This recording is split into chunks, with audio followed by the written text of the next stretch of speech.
Hello hello hello, कैसे हैं आप लोग। मैं हूं अभिषेक आनंद, आपका फिजिक्स टीचर।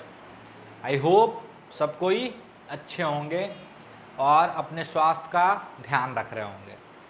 तो आज हम लोग वेक्टर के सेकंड लेक्चर में आपका स्वागत करते हैं। आई होप कल जो मैंने वेक्टर के बारे में आपको कुछ बेसिक जानकारी दी थी, आपको अच्छा लगा हो, मज़ा आया हो और बहुत सारी नई चीज़ें सीखने को मिली, है ना। तो आपने वेक्टर को एक नए पर्सपेक्टिव से देखना शुरू किया होगा। तो आज हम अपनी उसी कहानी को आगे बढ़ाते हैं। अपना वेक्टर का सेकंड लेक्चर है। तो लास्ट क्लास में हम बात किए थे कि वेक्टर को ग्राफिकली एरो से रिप्रेजेंट करते हैं। किसी भी वेक्टर को ग्राफिकली एरो से रिप्रेजेंट करते हैं जहां की एरो का लेंथ वेक्टर के मैग्नीट्यूड के प्रोपोर्शनल होता है। एरो का लेंथ वेक्टर के मैग्नीट्यूड के प्रोपोर्शनल होता है और एरो का जो डायरेक्शन होता है वो वेक्टर के डायरेक्शन को रिप्रेजेंट करता है। कोई दिक्कत? अगला चीज, वेक्टर को सिंबॉलिकली हम लोग अल्फाबेट के ऊपर एरो हेड लगा के रिप्रेजेंट करते हैं, है ना। जैसे कोई वेक्टर क्वांटिटी है, मान लो वेलोसिटी, तो इसको v से डिनोट करते हैं। डिस्प्लेसमेंट, आगे हम लोग पढ़ेंगे कि डिस्प्लेसमेंट को जनरली डेल्टा आर वेक्टर से डिनोट करते हैं, बट अभी मान लो आप डिस्प्लेसमेंट की बात करो तो ऐसे d से डिनोट कर दो। मैग्नेटिक फील्ड है तो b से डिनोट करते हैं जनरली। इलेक्ट्रिक फील्ड को E से डिनोट करते हैं। ये सारी चीज़ों से आप थोड़े बहुत वाकिफ हो, क्योंकि 10वीं कक्षा में आपने 10th क्लास में इसके बारे में थोड़ी बहुत जानकारी आपको मिली होगी। उसी तरह किसी वेक्टर को एरो से कैसे रिप्रेजेंट करते हैं, तो मान लो 20 न्यूटन का कोई फोर्स है ना, नॉर्थ ईस्ट डायरेक्शन।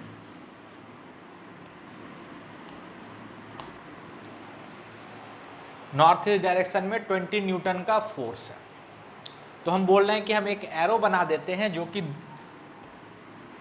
10 सेंटीमीटर का, लेट सपोज, और बोल देते हैं कि ये 20 न्यूटन के फोर्स को रिप्रेजेंट कर रहा है। ठीक है, मान लो इसका नाम रख देते हैं F1, फोर्स 1।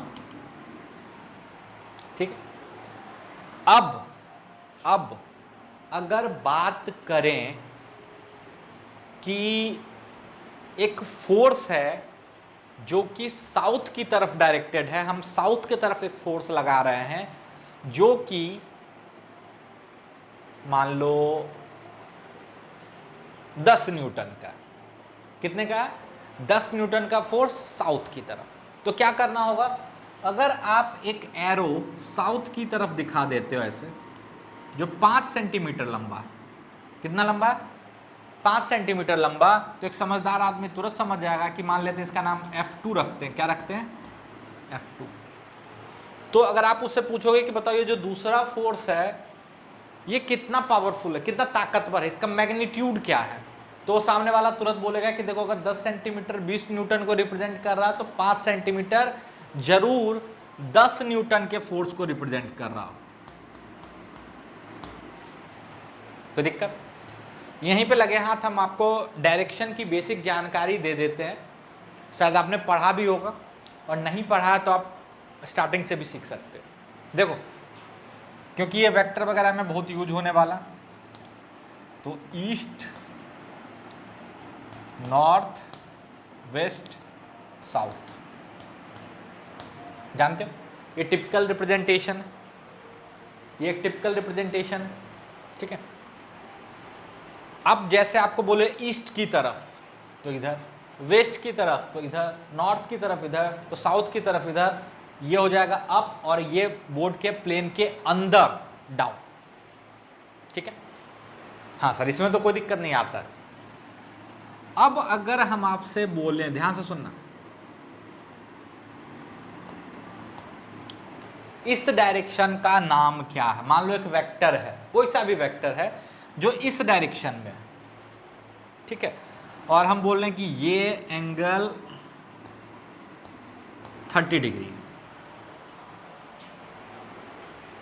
ठीक है, 30 डिग्री किधर से चल रहे हैं? ईस्ट से नॉर्थ की तरफ।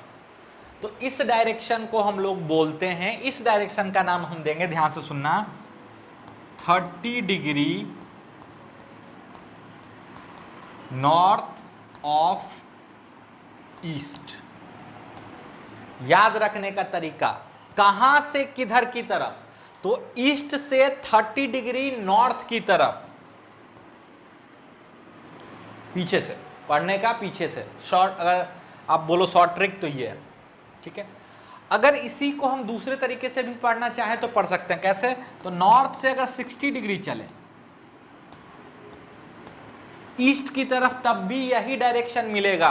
तो this direction is equivalent, equivalent लिख रहे हैं, is equivalent to 60 degree east of north. North से ईस्ट की तरफ, इसलिए एरो देखो हम दिखा रहे हैं, है ना। एंगल भी जब पढ़ाए थे तो एरो शो करना आपको बताए थे, ये आदत डालोगे तो बहुत काम आसान हो जाता है, ठीक है। अब आप खुद से ट्राई करो।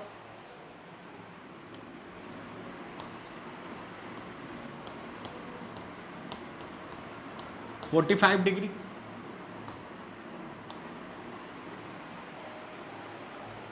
(45 हो ना, तो बस ऐसे लिख देना, ये आपका क्या है? East north. तो आप ऐसे भी लिख सकते हो 45 डिग्री नॉर्थ ऑफ ईस्ट या 45 डिग्री ईस्ट ऑफ नॉर्थ, कोई फर्क नहीं है। और इसको ऐसे भी सिंपली, जब 45 हो ना बीचों बीच, तो सिंपली ऐसे भी बोलते हैं इसको, नॉर्थ ईस्ट। क्या बोलते हैं? North east. नॉर्थ ईस्ट का मतलब ही हो गया 45 डिग्री, ठीक है। अगर ऐसे बनाओ, इस डायरेक्शन का क्या नाम दोगे? मान लो ये 30 डिग्री, तो इसका नाम हम लोग देंगे 30 degree west of north. North से वेस्ट की तरफ 30 डिग्री, या 60 डिग्री नॉर्थ ऑफ वेस्ट, है ना। इसका नाम क्या दिया जा सकता है? तो सेम है ये, this is equivalent to 60 degree north of west, ठीक है। इसी तरह यहां बीचों बीच है तो इसको साउथ ईस्ट बोलते हैं, है ना। यहां बीचों बीच है तो इसको साउथ वेस्ट बोलते हैं, यहां है तो इसको नॉर्थ वेस्ट बोलते हैं, है कि नहीं। तो आई होप ये डायरेक्शन का फंडा बिल्कुल क्लियर होगा, कहीं पे कोई तकलीफ नहीं होगी, ठीक है। तो जल्दी से नोट डाउन करो स्क्रीन पॉज करके, सिंपल सा फंडा था। चलो अब एक और इंपॉर्टेंट चीज पे बात करते हैं, that is magnitude of a vector quantity. Magnitude of a vector quantity, तो सर आपने बताया कि एरो का लेंथ वेक्टर के मैग्नीट्यूड के प्रोपोर्शनल होता है, ठीक है।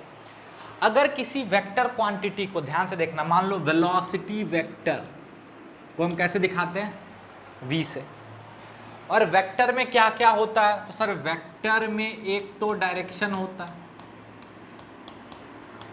और एक इंफॉर्मेशन किसका होता है? तो मैग्नीट्यूड का होता है, ठीक है। ये सारी इंपॉर्टेंट बातें हैं, पहले कुछ कुछ इंपॉर्टेंट बातें आपको स्टार्टिंग में ही हम बताते जाएंगे, ठीक है।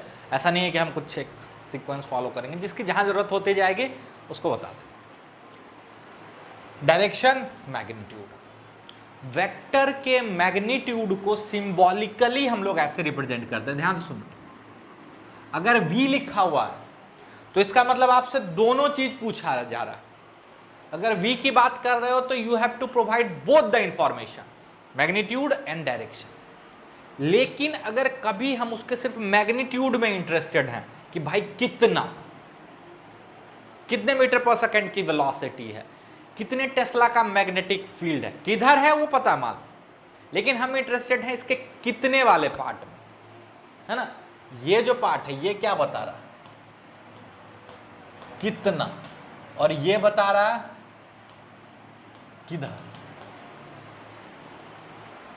है ना। In which direction and how much, ठीक है, तो अगर हम सिर्फ इसमें इंटरेस्टेड हैं हाउ मच, उसको बोलते हैं मैग्नीट्यूड, उसको हम लोग रिप्रेजेंट करते हैं ऐसे। अगर वेक्टर को मॉड के अंदर डाल दो, किसके अंदर, मॉड के अंदर, मॉड पढ़ लिया हमने, बिल्कुल वैसे यहां भी यूज होने वाला है, ठीक है, ये बताता है कि कितना, ठीक है, या सिंपली अगर इसके ऊपर का एरो उड़ा दो तो ये भी क्या बता रहा है, मैग्नीट्यूड ऑफ वी वेक्टर। उसी तरह कोई ए वेक्टर है, अगर ए का मैग्नीट्यूड की बात करें, या तो ऐसे लिखो या ऐसे लिखो, ठीक है, ये क्या है, मैग्नीट्यूड ऑफ ए, ठीक है। एक इंपॉर्टेंट बात, मैग्नीट्यूड जो होगा वेक्टर का वो हमेशा नॉन निगेटिव क्वांटिटी होगा। वेक्टर का मैग्नीट्यूड कभी भी निगेटिव नहीं हो सकता। और सिंपली अगर बात करो मैग्नीट्यूड की, तो मैग्नीट्यूड कभी निगेटिव हो ही नहीं सकता, है ना। तो लिखो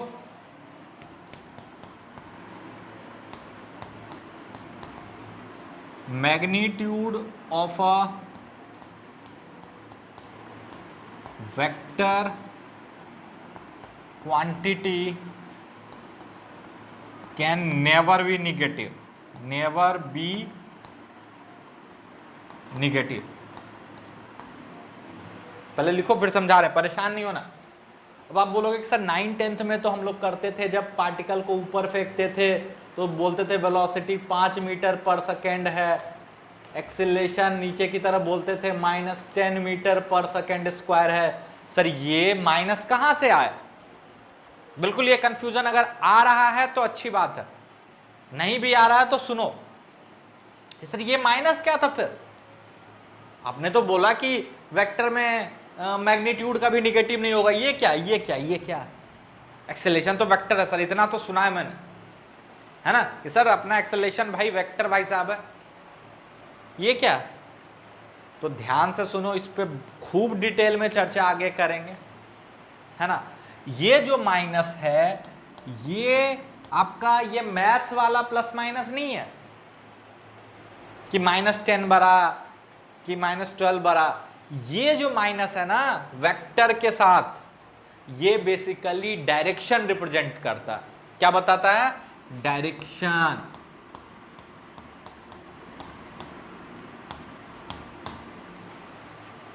समझ में आया? इस पे खूब डिटेल में चर्चा करेंगे, तो अभी कंफ्यूज नहीं होना है। बस इतना याद रखो कि वेक्टर का मैग्नीट्यूड निगेटिव नहीं हो सकता है। यहां भी अगर आपसे इस वेलोसिटी का मैग्नीट्यूड पूछे ना तो वो 5 है, और एक्सेलरेशन का अगर मैग्नीट्यूड पूछे, अगर इसमें वेक्टर लगाना चाहिए, बट बचपन में आप इस सिंबल से वाकिफ नहीं होते हो, तो इस एक्सेलरेशन का मैग्नीट्यूड क्या है? 10 ही है। समझ में आया? और अगर आप भूल पा रहे हो, भूल जा रहे हो, तो एक चीज याद रखना, आसानी से याद रखने का तरीका। हम क्या बोले हैं? वेक्टर के मैग्नीट्यूड को किससे रिप्रेजेंट करते हैं? सर एरो के लेंथ से। वेक्टर के मैग्नीट्यूड को किससे रिप्रेजेंट करते हैं? याद रखने का तरीका, तो सर एरो के लेंथ से। एरो का लेंथ क्या बताता है? वेक्टर का मैग्नीट्यूड। और एरो का डायरेक्शन वेक्टर का डायरेक्शन बताता है। क्या लेंथ कभी भी निगेटिव हो सकता है? क्या आपने कोई ऐसा इंसान देखा है जिसकी लंबाई -5 फुट 4 इंच हो? क्या आपने कोई ऐसा इंसान देखा है या सुना है कि -5 फुट 4 इंच का इंसान है? नहीं है ना। तो लेंथ निगेटिव नहीं हो सकता है। और चूंकि वेक्टर का, याद रखने का तरीका, चूंकि वेक्टर का मैग्नीट्यूड लेंथ से रिप्रेजेंट किया जाता है, तो मैग्नीट्यूड भी कभी निगेटिव नहीं हो सकता है। यानी कोई वेक्टर ए है, इसका जो मैग्नीट्यूड होगा, है ना, जो मैग्नीट्यूड होगा, that must be greater than equal to 0 always. ठीक है, तो लिख लो magnitude of a vector quantity can never be negative, it's always a non negative quantity. बार बार ये नॉन निगेटिव क्यों बोल रहे हैं, क्योंकि इसका मैग्नीट्यूड 0 हो सकता है। कोई दिक्कत? पक्का? तो ये लिखो जल्दी से, है ना। और मैग्नीट्यूड को कैसे रिप्रेजेंट करते हैं? अगर ए का मैग्नीट्यूड है तो या तो मॉड लगा दो या सिंपली एरो उड़ा दो। तो ये दोनों क्या बता रहा? वेक्टर के मैग्नीट्यूड। कोई दिक्कत? पक्का? तो जल्दी से नोट डाउन करो। तो ये सारी बातें जो आपको बता रहे हैं बिल्कुल आपको अच्छे से याद होना चाहिए। ये सब के सब बहुत इंपॉर्टेंट पॉइंट है। अगला part that is equality of two vector. Equality of two vectors. कब हम बोलेंगे कि दो वेक्टर बराबर है? ध्यान से सुनो। क्या हम बोल सकते हैं, मान लो एक 5 सेंटीमीटर का एरो हम इधर खींच रहे हैं, ठीक है, और एक 5 सेंटीमीटर का एरो इधर खींच रहे हैं, दोनों लेंथ में बराबर। और लेंथ किसको रिप्रेजेंट करता है? मैग्नीट्यूड को। और मान लेते हैं दोनों का दोनों फोर्स है। दोनों का दोनों क्या है? फोर्स। ये F1 ये F2, ठीक है। दोनों का लेंथ भी बराबर है ना। तो क्या हम इन दोनों वेक्टर को इक्वल वेक्टर बोल सकते हैं? नहीं। By definition two vectors are only and only equal if they have same magnitude, they have same magnitude and same direction।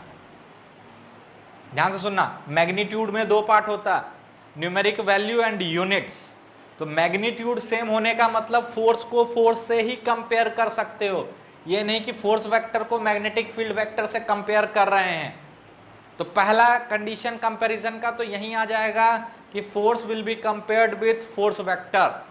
Equality की बात तभी सोचेंगे जब फोर्स और फोर्स की बात कर रहे हैं, ये नहीं कि एक मैग्नेटिक फील्ड वेक्टर की बात कर रहे हैं और एक फोर्स वेक्टर की बात कर रहे हैं, है ना। तो दो वेक्टर बराबर कब होगा? कब होगा? क्या F1 is equal to F2?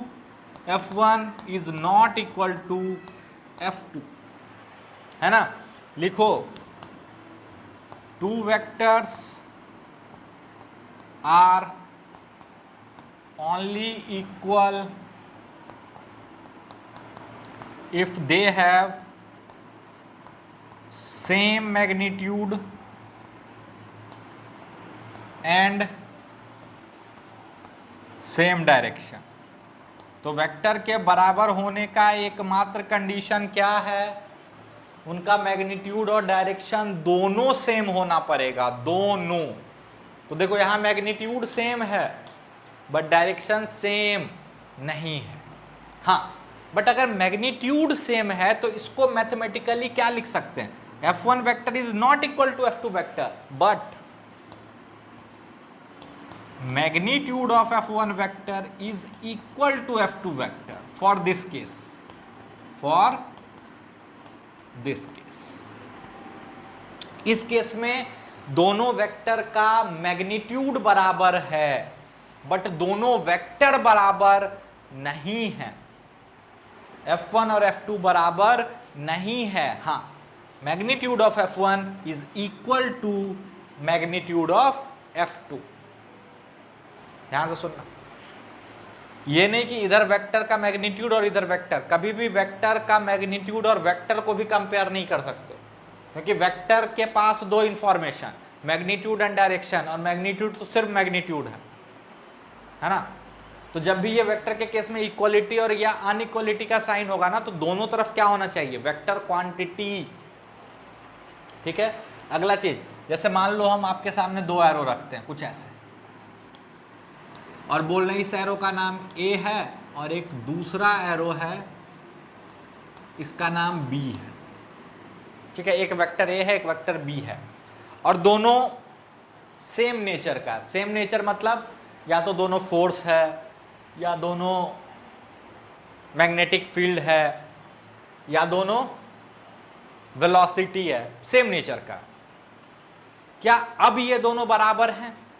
बिल्कुल, क्योंकि दोनों का लेंथ भी बराबर है और दोनों का डायरेक्शन भी सेम है। डायरेक्शन कैसे सेम है? दोनों पैरेलल है ना, तो दोनों अगर पैरेलल है तो मतलब दोनों सेम डायरेक्शन में। कोई दिक्कत? तो हम बोल सकते हैं A vector is equal to B vector, बिल्कुल, because both have same magnitude and same direction. ठीक है, हम आपको ऐसा डेफिनेशन करके नहीं कि पैरेलल वेक्टर क्या है, एंटी पैरेलल, आप भी सोच सकते हो कि ये पैरेलल है ना। एंटी पैरेलल मतलब क्या होता है? उल्टा। ठीक है, तो जल्दी से बताओ कि ये दोनों वेक्टर बराबर हैं? बिल्कुल बराबर हैं, क्योंकि दोनों सेम डायरेक्शन में। अगला सवाल मान लो हम आपसे यहीं पे पूछ लेते हैं कि एक वेक्टर का एरो ऐसे है और इसका नाम हम रख रहे हैं सी। क्या रख रहे हैं? सी। और एक दूसरा वेक्टर है वो भी इसी लेंथ का, ध्यान से सुनो, लेकिन डायरेक्शन जो सी का है उसके अपोजिट इसका डी। तो ये मत सोचना कि ये सेम है, सर ये है ना, ये इधर है, ये इधर है, एक ही लाइन के अलोंग, तो नहीं, लाइन के अलोंग नहीं होना है। यहां पे अगर हम लिखते हैं ना C is equal to D तो गलत है। C is not equal to D, although they have same magnitude but they don't have same direction. क्योंकि देखो, अगर ये नॉर्थ है तो ये साउथ है, अगर ये डायरेक्शन ईस्ट है तो ये वेस्ट है, they are totally completely opposite. बात समझ में आया? इसको एंटी पैरेलल वेक्टर भी बोलते हैं।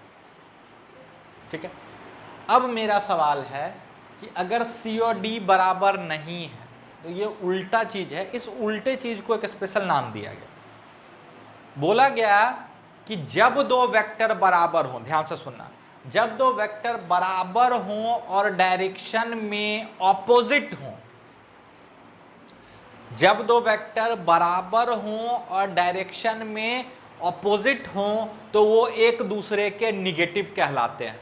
ठीक है, तो यहां पे अगला डेफिनेशन लिख लो,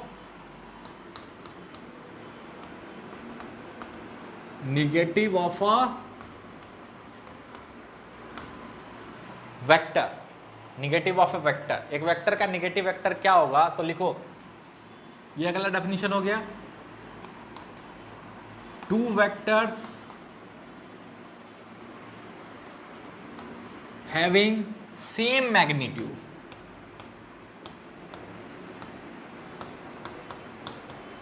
same magnitude but opposite direction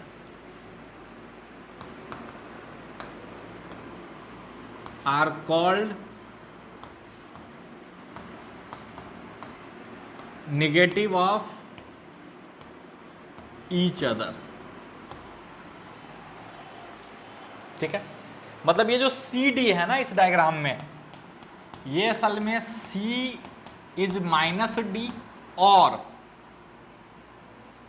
D is minus सी। बिल्कुल सही।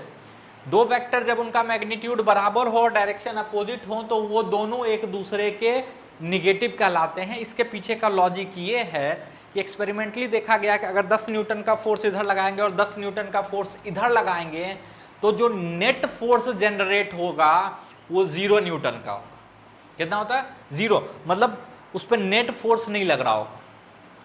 बिल्कुल वैसे ही जैसे नंबर में हम 2 में -2 जोड़ते हैं तो क्या हो जाता है? नलीफाई हो जाता है, नलीफाई हो जाता है ना। उसी तरह अगर दो वेक्टर सेम क्वांटिटी होना चाहिए, obviously force force, velocity velocity, जब बिल्कुल अपोजिट डायरेक्शन में काम कर रहे हो ना तो उनका इफेक्ट क्या हो जाता है? नलीफाई हो जाता है। इसीलिए हमने डिफाइन कर दिया कि जब दो वेक्टर जिनका मैग्नीट्यूड सेम होगा बट डायरेक्शन अपोजिट होंगे तो वो एक दूसरे के निगेटिव कहलाएंगे, वो एक दूसरे के निगेटिव कहलाएंगे। और मैग्नीट्यूड वाइज अभी भी दोनों क्या है? सेम ही है। यानी आप इसको ऐसे लिख सकते हो, जो C का मैग्नीट्यूड है वही D का मैग्नीट्यूड है। भले डायरेक्शन उल्टा है बट मैग्नीट्यूड वाइज दोनों सेम है। हाँ, लेकिन इस केस में अगर आप ऐसा लिख देते हो कि C is equal to D, तो ये गलत बात है, ये गलत बात है ना। तो यहां तक की बातों को जल्दी से नोट डाउन करें। अगला चीज, दो वेक्टर बराबर कब होंगे? जब दोनों का मैग्नीट्यूड और डायरेक्शन सेम।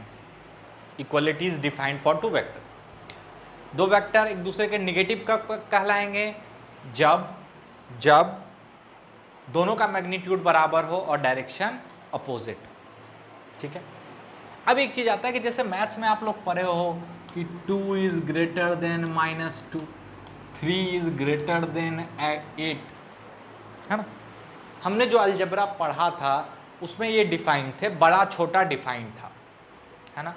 बट वेक्टर में बड़ा छोटा डिफाइन नहीं होता। मतलब वेक्टर में अगर आप बड़े छोटे की बात करते हो तो वो गलत नहीं है, बेसिकली नॉनसेंस है, क्योंकि वो एग्जिस्ट ही नहीं कर रहा।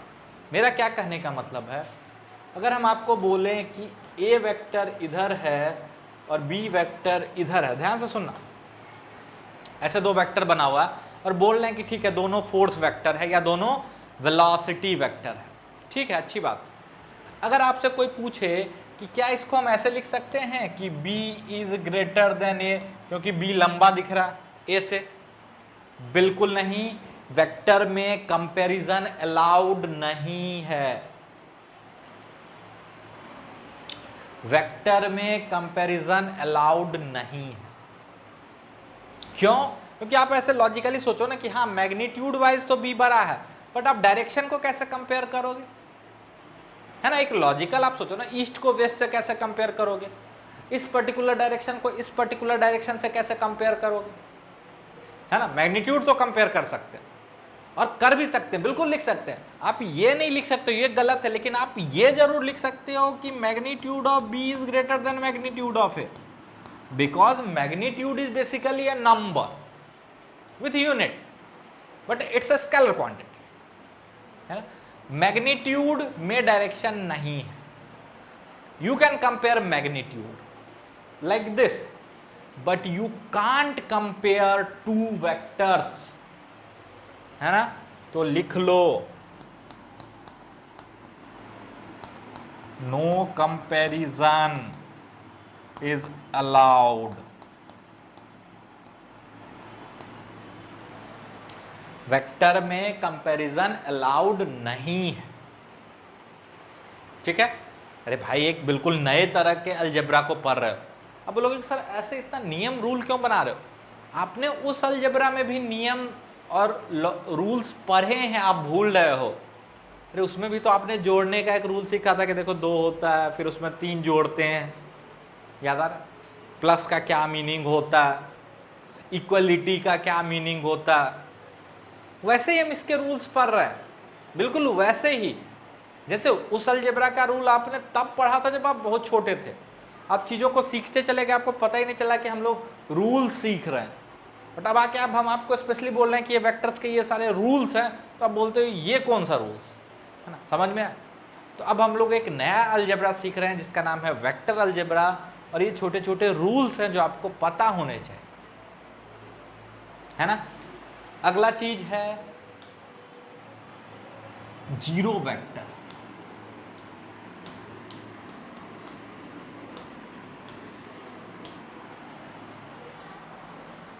ठीक है, तो लिखो, a vector having zero magnitude is called a zero vector. A vector having zero magnitude is called zero vector. Sir zero vector का डायरेक्शन क्या होगा, है ना। तो इसको बोलते हैं इनडिटर्मिनेट, है ना। और याद रखने के लिए आप ऐसे बोल सकते हो कि जीरो वेक्टर का भाई डायरेक्शन तो होता है, बट गुप्त बात है, हम बताने वाले नहीं, है ना। तो इसका डायरेक्शन इनडिटर्मिनेट होता है।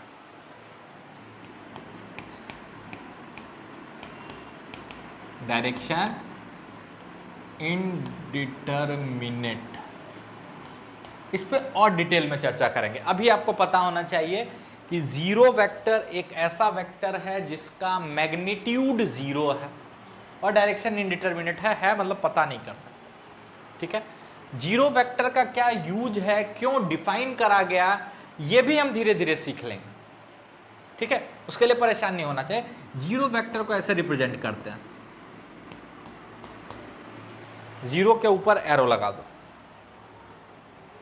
ठीक है, जीरो के ऊपर एरो लगा दो तो ये क्या आ गया, जीरो वेक्टर। जीरो के ऊपर जैसे एरो लगाते हो तो क्या मिलता है, जीरो वेक्टर। ठीक है, तो यहां तक की बातों को नोट डाउन करें, फिर आगे चर्चा करते हैं हम लोग। चलिए अब हम लोग बात करते हैं वेक्टर एडिशन की, है ना, कि वेक्टर को जोड़ा कैसे जाता है। ठीक, तो सबसे पहले आता है जो ग्राफिकल मेथड है, that is triangle rule for vector addition.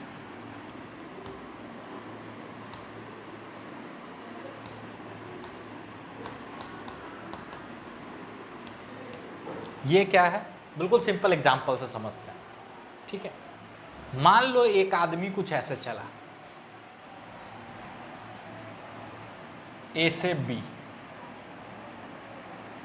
ठीक है, ए से बी चला,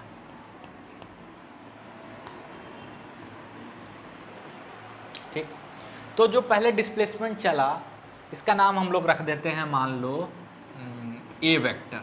क्या नाम रख देते हैं, ए। पहले ये डिस्प्लेसमेंट था, फिर ये बी से सी चला, इस पॉइंट पे पहुंचा, तो ये दूसरा डिस्प्लेसमेंट है, तो हम बोलते हैं कि इसका नाम बी रखते हैं। बिल्कुल ध्यान से सुनो, ये दो डिस्प्लेसमेंट एक के बाद एक कवर करता है, पहले ये फिर ये। अब हम चाहते हैं इन दोनों वेक्टर का रिजल्टेंट या इन दोनों वेक्टर का नेट इफेक्ट।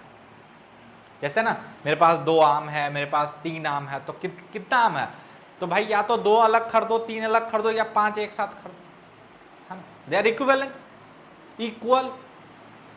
हम बोल रहे हैं कि ये पहले ये डिस्प्लेसमेंट कवर किया, फिर ये डिस्प्लेसमेंट कवर किया।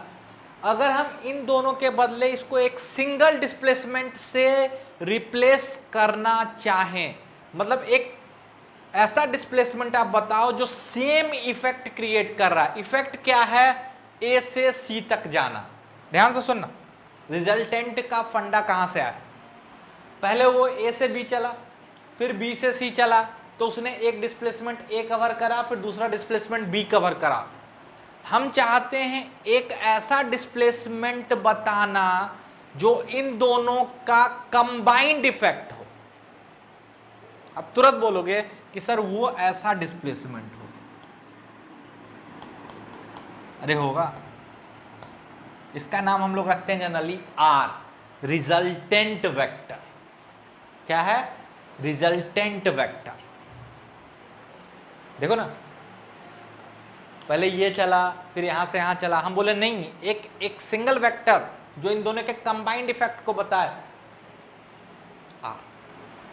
और इसको हम ऐसे लिखते हैं, R is basically A vector plus B vector. और सच पूछो, अगर आप अच्छी किताबें पढ़ोगे फॉरेन ऑथर्स की, तो यहां जो प्लस है ना, ये प्लस भी बोल्ड में लिखा होता है। हम उस पर उतना डिटेल में नहीं जा रहे हैं, बट लिखा होता बोल्ड में, ये बताने के लिए कि ये जो प्लस है ना, वो आपका वो वाला प्लस नहीं है जिसके हेल्प से आप दो नंबर्स को जोड़ते थे, दो स्केलर्स को जोड़ते थे। ये वो प्लस है जिसके दोनों तरफ कैसा क्वांटिटी होना चाहिए, वेक्टर क्वांटिटी। इधर भी वेक्टर, इधर भी वेक्टर। और जब हम दोनों वेक्टर को जोड़ते हैं तो जो हमको रिजल्ट मिलता है वो भी कैसा क्वांटिटी है, वेक्टर क्वांटिटी। तो ये इक्वालिटी भी बोल्ड में ही बना होता है अच्छे फॉरेन ऑथर्स के बुक्स में जब आप जाओगे तो, है ना। तो ये इक्वालिटी या ये प्लस आपका सिंपल वाला प्लस नहीं है, होगा तो हम एक छोटा सा इसी वीडियो के जस्ट बाद यहीं पे नीचे में आपको एक स्क्रीनशॉट लगा दे रहा है, ठीक है। ध्यान से देखो, यहां पे देखा, ये ना बोल्ड में दिख रहा होगा, बात समझ में आ रही, पक्का। अच्छा, बट अपने को उतना बैठ के बोल्ड नहीं करना, हम तो तुरंत समझ जाएंगे कि जब इधर वेक्टर की बात हो रही है तो ये वेक्टर वाला इक्वल है और ये वेक्टर वाला प्लस है ना। वेक्टर वाला इक्वल मतलब दो वेक्टर कब इक्वल कहलाएंगे, जब उनका मैग्नीट्यूड और डायरेक्शन सेम। तो आर ए के या बी के इक्वल नहीं है, ए और बी का जो कंबाइंड इफेक्ट है वो आर है। बात समझ में आ रही है। और ये प्लस क्या है, ये वेक्टर वाला प्लस है ना। इसके दोनों साइड कैसा क्वांटिटी, वेक्टर क्वांटिटी। और जब दोनों वेक्टर क्वांटिटी को जोड़ा जाए तो मेरा रिजल्ट भी क्या आ रहा है, वेक्टर क्वांटिटी, ठीक है, पक्का। यहां पे कुछ छोटी छोटी बातें और हम आपको बताएं, बिल्कुल ध्यान से सुनिए।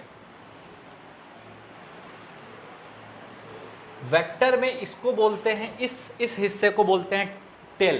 क्या बोलते हैं, टेल। ये टेल है, पूंछ, ठीक है, हिंदी में। और इसको बोलते हैं, इस एरो वाले पार्ट को बोलते हैं हेड। क्या बोलते हैं, हेड, टेल, हेड, ठीक है। ध्यान से सुनना, क्यों बोल रहे हैं, कैसे बोल रहे हैं, टेल और हेड, ठीक है। अच्छा, ये अगर ए वेक्टर है, ध्यान से सुनना, तो क्या ये भी ए वेक्टर है, बिल्कुल है, दोनों सेम डायरेक्शन में है, दोनों सेम लेंथ का। अच्छा, एक और पंगा कभी कभी कंफ्यूजन आता है, कुछ किताब में ऐसे दिखा देता है वेक्टर को, ये एरो यहां ना देके यहां दिखा देता है। तो इसमें कौन हेड कौन टेल, अभी भी ये टेल है और ये हेड है। जिधर से स्टार्ट हो रहा है वो टेल और जिधर की तरफ एरो है वो हेड। पहला चीज याद रखिएगा, ये दोनों वेक्टर भी इक्वल है, ठीक है। अब आपको बोल रहा है कि मेरे पास दो वेक्टर है, एक वेक्टर ए है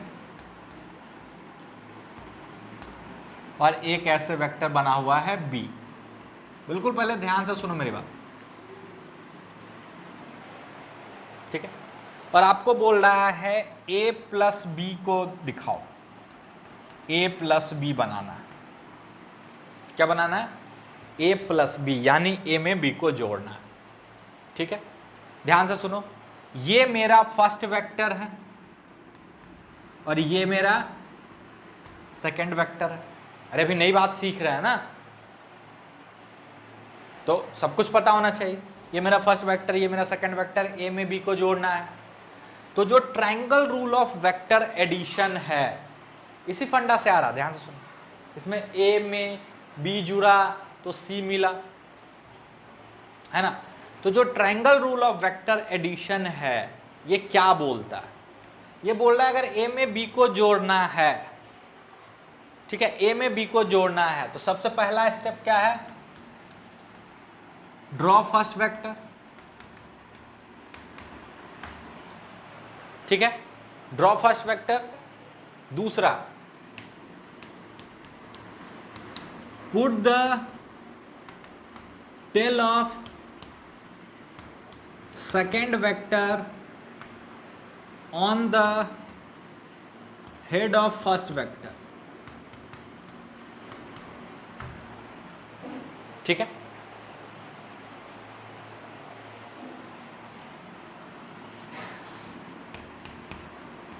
देन रिजल्टेंट वेक्टर, ये रिजल्टेंट वेक्टर क्या है, ये है ए और बी का सम,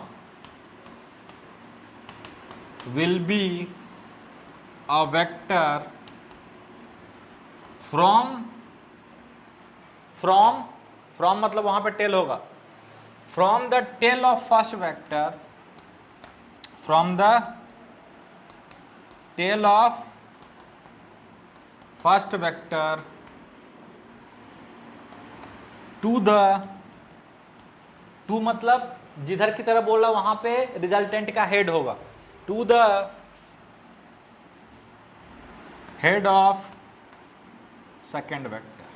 बिल्कुल इसी तरीके से चलना है, फालतू का कोई दिमाग नहीं लगाना, ठीक है। स्क्रीन पॉज करके जल्दी से नोट डाउन करो, ताकि एक दो एग्जाम्पल के थ्रू हम इस चीज को आपको समझाने की कोशिश करें जल्दी से, ठीक है। ये 3 एग्जाम्पल सिंपल से आपके सामने, बिल्कुल जो स्टेप्स हमने लिखा है उसको फॉलो करेंगे। a प्लस बी, यानी पहला वेक्टर a है, पहला वेक्टर क्या है a, ठीक है। पहला वेक्टर a है, दूसरा वेक्टर b है, तो a के हेड पे b का टेल रखने का। अब आप बोलोगे सर ये दोनों तो दूर दूर है, दूर दूर से क्या फर्क पड़ता है, आपको पता है ये भी b है ना, ये भी b है, हाँ सर, तो ये भी b है, इसके पैरेलल इसी लेंथ का, हाँ सर बिल्कुल बिल्कुल, ध्यान से सुनो। a में b को जोड़ना है तो पहला a दूसरा b, a b, resultant will be from the tail of first vector, tail of first vector to the head of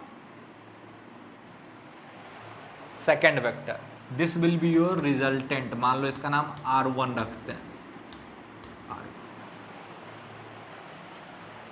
ठीक है। सेम चीज दोनों पर ट्राई करो, स्क्रीन पॉज करके। चल, इसमें d प्लस सी, तो पहला वेक्टर d, दूसरा वेक्टर c,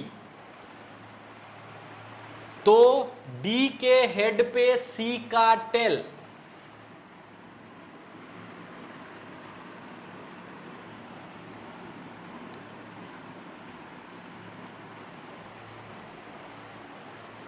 है ना,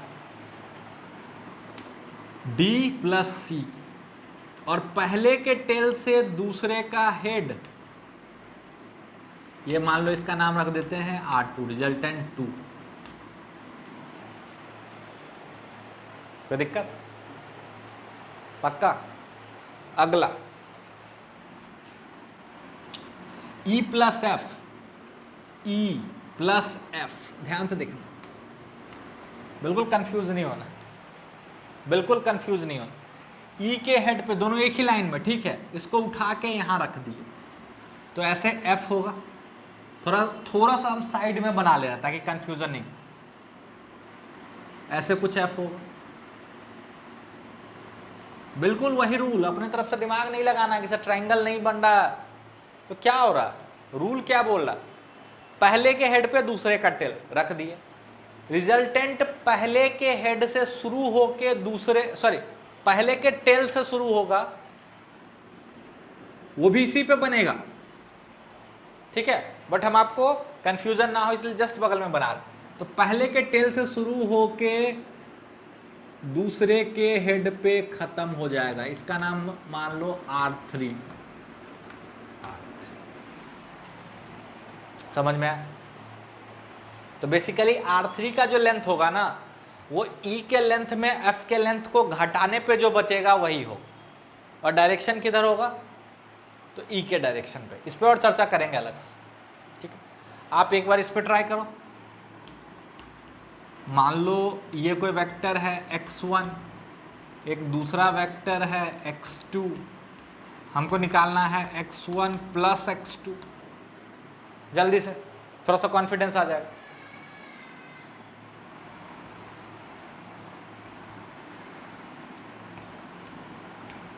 पहले के हेड पे दूसरे का टेल, और रिजल्टेंट पहले के टेल से शुरू होगा और दूसरे के हेड पे खत्म हो जाएगा, ये हो जाएगा मेरा x1 प्लस x2,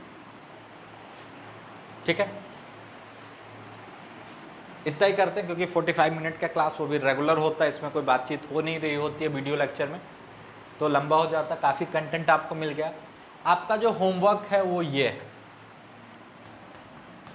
होमवर्क में आपको ये प्रूफ करने की कोशिश करनी है कि a plus B is equal to B plus A, ये वेक्टर वाला प्लस है और ये वेक्टर वाला इक्वलिटी है ना। This is your homework. तो आई होप आज के क्लास में भी आपको खूब मज़ा आया होगा, अच्छा लगा होगा। तो लाइक शेयर सब्सक्राइब जरूर कीजिए और जितना ज़्यादा से ज़्यादा हो सके अपने दोस्तों में बताइए इसके बारे में, ताकि उनको भी फ़ायदा। Thank you.